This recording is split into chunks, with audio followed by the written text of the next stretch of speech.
فبأي آلاء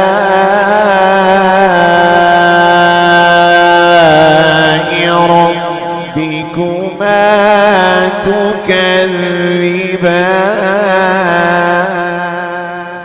صلاة والسلام عليك يا رسول الله صلی اللہ تعالیٰ علیہ وسلم۔ تو سورۃ التین کے حوالے سے اپنے اور آپ نے گفتگو سماعت کی۔ انشاءاللہ عز و جل آج گفتگو تام ہوگی آخری درس کے ساتھ، جس میں اللہ تبارک و تعالیٰ نے آخری دو آیتوں میں ارشاد فرمایا فَمَا يُكَذِّبُكَ بَعْدُ بِالدِّينِ أَلَيْسَ اللَّهُ بِأَحْكَمِ الْحَاكِمِينَ۔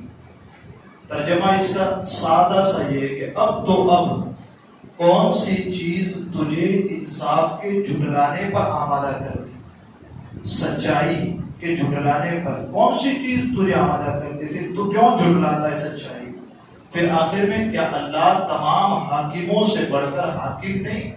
یقیناً سب حاکموں سے بڑھ کر وہ حاکم۔ اس حوالے سے تو یہ بنیادی تصور جو ہمارے عقائد میں سے تین چیزیں، ایک یہ کہ قیامت کا آنا یہ برحق ہے، ٹھیک ہے، یہ اس پر ہم زیادہ توجہ کس بنیاد پر دیتے ہیں؟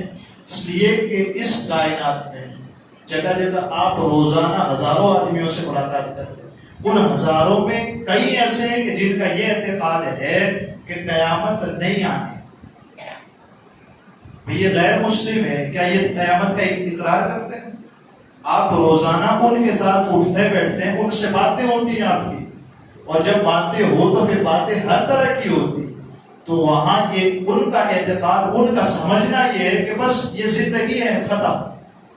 پھر ان کا یہ آواگمن کا عقیدہ کہ بھئی ہم نے اچھے کام کیے تو دوسرا جنم ہوگا، تو فلاں اس میں ہوگا، تو یہ ہوگا، پھر کون سا ہوگا، پھر بیل گھوڑا وغیرہ بنا دیے جائیں گے۔ جو یہ سب تصور ہے، یہ بنیادی تصور دیا جاتا ہے کہ قیامت کے واقع ہونے کا ایک، دوسرا مرنے کے بعد دوبارہ پیدا ہونے کا، تیسرا کیا دوبارہ پیدا ہونے کے بعد ایسا نہیں کہ پیدا کر دیا گیا، جزا اور ثواب،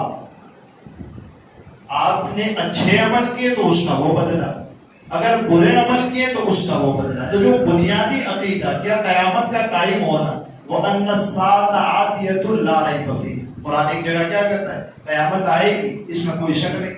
دوسری جگہ اسی کو ارشاد فرماتا ہے وَأَنَّ السَّاعَةَ آتِيَةٌ أَكَادُ أُخْفِيهَا لِتُجْزَىٰ، یہ چاہتے تو ہم اسے چھپا دیتے، اللہ فرماتا ہے، یعنی کہ اس کا آنا بھی ہے، تو قیامت واقع ہونی۔ اب اگر کوئی قیامت کا منکر ہو تو کافر ہو، جس ان کے ساتھ ہو سکتا ہے اٹھتے بیٹھتے ایک آدمی یہ تصور کر جو جس سے قرآن پڑھا نہیں، وہ ان کے ساتھ تعلق بڑھائے، تعلق بڑھانے کے بعد ان کے ساتھ اٹھے بیٹھے، گفتگو بڑھنے کے بعد وہ یہ کہے بھئی ہمارے مذہب میں تو اس انداز سے ہے کہ زندگی ہے، پھر اس کے بعد ختم، اس کے بعد کچھ نہیں ہونا ہے، اگر اچھے کام کیے تو یہی بدلا، تم کو اچھا سیٹ بنا دیا جائے، برے کام کیے تو غریبی میں زندگی گزار کر ختم ہو جائے گی۔ یہ عقیدہ اس میں آ گیا نا، اور وہ منکر ہو گیا قیامت کے آنے کا، تکلیف والا مسئلہ ہو جائے گا۔ دوسرا کیا یہ دوبارہ مرنے کے بعد پیدا کرے گا اللہ تبارک و تعالیٰ، اس چیز کا عقیدہ کہ تم کچھ نہیں تھے، آپ کیا تھے؟ کچھ نہیں تھے، پھر کیا ہوا؟ اچانک ایک پانی کا قطرہ آیا، الم یکن نطفۃ من منی یمنی، ایک انسان ہم نے تجھے ایک پانی کے قطرے سے پیدا، تو آپ کچھ نہیں تھے۔ أَلَا تَعْلَمُ الْإِنسَانُ حِينٌ مِّنَ الدَّهْرِ لَمْ يَكُنْ شَيْئًا مَّذْكُورًا إِنَّا خَلَقْنَا الْإِنسَانَ مِن نُّطْفَةٍ أَمْشَاجٍ نَبْتَلِيهِ فَجَعَلْنَاهُ سَمِيعًا بَصِيرًا۔ کچھ نہیں تھے وہ، ایک پانی کا قطرہ، پھر کیا ہوا؟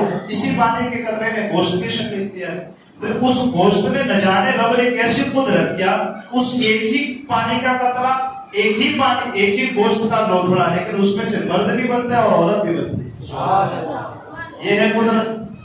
تو جب تم کچھ نہیں تھے تو ہم نے پیدا کر دیا۔ پھر آخر میں قرآن کہتا ہے یہ الم یکن نطفۃ من منی یمنی ثم کان علقۃ فخلق فسوى فجعل منه الزوجین الذکر والانثى الیس ذلک بقادر علی ان یحیی الموتى۔ تو کیا اس رب کی شان یہ اتنا سارا کیا اس نے، تو کیا وہ رب دوبارہ پیدا کرنے پر قادر نہیں؟ جب کچھ نہیں تھا تو بنا دیا، تو اب کچھ ہو تو دوبارہ نہیں بنائے گا۔ یہ عقیدہ بنیادی کیا مرنے کے بعد دوبارہ زندہ ہونا ہے یہ، اور زندہ ہو کر کے کیا خالی زندہ ہو جانا ہے نہیں، بنیادی تیسرا عقیدہ قرآن دیتا ہے کیا عمل، جس نے جیسا عمل کیا ویسا بدلہ اس کو ادا کیا جائے. تو یہ جب ساری چیزیں ہیں اس ایک آیت میں بتائی کیا، تو کون سی چیز ہے تجھے انصاف کے جھٹلانے پر آمادہ کر دی؟ فما یکذبک بعد بالدین. تو اب کون سی چیز، جب تو اتنی ساری نشانیاں دیکھ چکا، کیا انسان کو سب سے خوبصورت بنایا، لقد خلقنا الانسان فی احسن تقویم، پھر اسے ہر نیچی سے نیچی حالت کی طرف پھیرا، یہ سب کچھ بتایا، کمزور تھا طاقتور بنایا، طاقتور بنانے کے بعد پھر کمزور کر دیا. تو گھڑی گھڑی تو چینجنگ دیکھ رہا ہے، تو جب یہ چینجنگ دیکھ رہا ہے پھر رب تبارک و تعالیٰ تجھے کچھ نہیں ہوگا، پھر اللہ تعالیٰ تجھے پیدا فرمائے.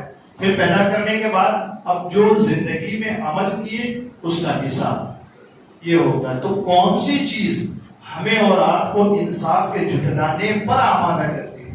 زیادہ توجہ اس لیے دی جاتی ہے کہ آج ہمارے روابط اور تعلقات جن سے ہیں ان کے یہ عقیدے نہیں ہیں. تو کہیں ایسا نہ ہو کہ ان کے ساتھ گفتگو میں باتیں کرنے میں ہم وہ عقیدہ اپنا لیں جو ان کا ہے، وہ عقیدہ چھوڑ دے جو قرآن کا.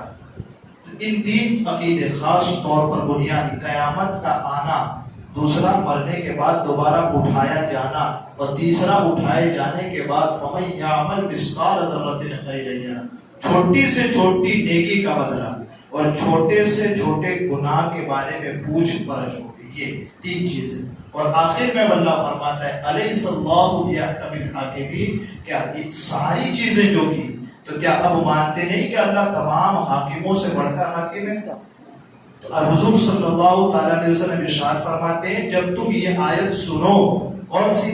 والتین والزیتون پڑھو، اور جب یہ آیت سنو، حضرت ابو ہریرہ رضی اللہ تعالیٰ عنہ سے روایت ہے، آپ فرماتے ہیں آقا کریم صلی اللہ تعالیٰ علیہ وسلم کا فرمان عالی شان ہے، جو سورہ والتین والزیتون پڑھے اور جب یہاں پہنچے کہاں الیس اللہ بأحکم الحاکمین، تو اسے چاہیے کہ وہ یہ کہے بلا وانا علی ذلک من الشاہدین، یقیناً کیوں نہیں اللہ ہی سب حاکموں سے بڑھ کر حاکم ہے اور میں اس بات کی گواہی دیتا ہوں.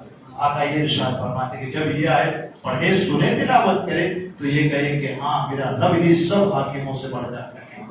تو یہ کچھ گزارشات آپ کی بارگاہ میں عرض کر دی تھی. اللہ تبارک و تعالیٰ سورہ 3 کے ترجمے اور اس کی تفسیر کے حوالے سے ہمارے کہنے آپ کے سننے میں کوئی خطا ہوئی اور اللہ عز و جل اسے معاف فرمائے، کہنے سننے سے زیادہ علم و عمل کی توفیق عطا فرمائے، قرآن مقدس کو سیکھنے، سمجھنے، اس کے ترجمے، مفہوم کو دل میں بسانے، یاد رکھنے، دوسروں تک پہنچانے کی بھی اللہ عز و جل توفیق عطا فرمائے. وصلی اللہ تعالی علی خیر خلقہ محمد وعلی آلہ واصحابہ.